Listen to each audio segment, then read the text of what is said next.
আচ্ছা, শীতকাল আসলেই আমাদের মুখরোচক কিছু খেতে ইচ্ছা করে। এই যেমন পাকোড়া, পুরি, কচুরি। কেন বলুন তো? আপনাদের কি কারো জানা আছে এর উত্তর? জানা থাকলে অবশ্যই আমাকে কমেন্ট করে জানাবেন। হে এভরিওয়ান, আসসালামু আলাইকুম। This is Noor from Johanur. কি অবস্থা সবাই? কেমন আছেন? আজকের ভিডিওটা কিন্তু একটু বড় হতে যাচ্ছে। তো সবাই চোখ রাখুন, ভিডিওটা না টেনে সম্পূর্ণ দেখুন। আমি আজকে তৈরি করেছি মচমচে ফুলকো ফুলকো কচুরি। আর সেটা পুর দিয়েছি ডাল দিয়ে। তো দেখতেই পাচ্ছেন কি সুন্দর দেখতে হয়েছিল এগুলো, তাই না? খেতেও হয়েছিল দারুণ মজা। চলুন সবাই তৈরি করে নিই ফুলকো কচুরি। আর আমি প্রথমে 1 কাপ ময়দা নিয়েছি, যেহেতু বাসায় আমরা মাত্র 2 জন মানুষ, জোহার বাবা আর আমি।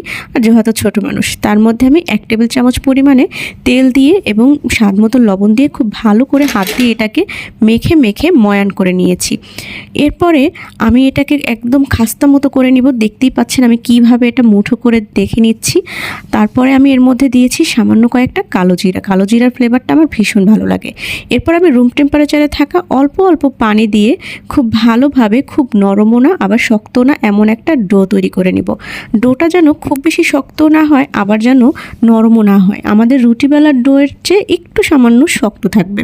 তো এভাবে করে আমি খুব ভালো করে এটাকে মথে মথে মথে মথে তৈরি করে নিয়েছি। আর এইভাবে 2 হাত দিয়ে আমি ডোটাকে সবসময় এভাবেই রেডি করি। তার জন্য আমার ডোটা একদম পারফেক্ট হয়। ডোটা কমপ্লিট। এখন এটাকে আমি 10 মিনিটের জন্য রেস্টে রেখে দেবো। উপরে সামান্য তেল ব্রাশ করে ঢেকে দিয়েছি।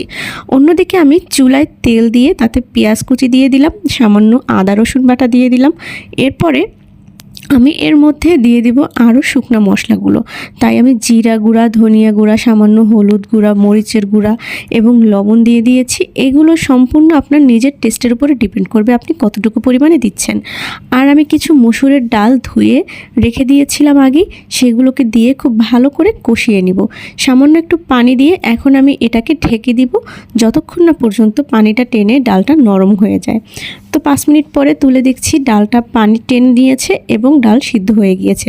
তখন আমি একটা হ্যান্ড হুইক্স দিয়ে খুব ভালো করে ডালটাকে ঘুটে নিলাম এবং এর মধ্যে আমি কিছুটা ছাতু দিয়ে দিয়েছি। যবের আটা বা যবের ছাতু, যে যেটাই বলেন না কেন, এটা দিলে একটা দারুণ টেক্সচার হয় এবং একটা দারুণ ফ্লেভার আসে। আমার খুব ভালো লাগে। আপনারা চাইলে এটা স্কিপ করতে পারেন অথবা এর পরিবর্তে ময়দা কিংবা আটাও দিতে পারেন সামান্য পরিমাণে। এরপর খুব ভালো করে এটাকে শুকনা শুকনা করে মিডিয়াম আঁচে, দেখুন আমি একদম শুকনা করে ঝুরঝুরা করে ভেজে নিয়েছি। দেখতে নিশ্চয়ই বুঝতে পারছেন দেখেই যেটা কেমন পরিমাণে ঝুরঝুরা এবং শুকনা হয়েছে। এরপর আমি ওটাকে ওভাবে নামিয়ে রেখে দিলাম এক সাইডে ঠান্ডা হওয়ার জন্য।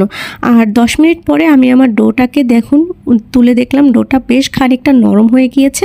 এটাকে আমি ভাত দিয়ে আরও ভালো করে মথে নিয়েছি। এরপরে এটাকে আরেকটু মথে তারপরে আমি ছোট ছোট লেচি করে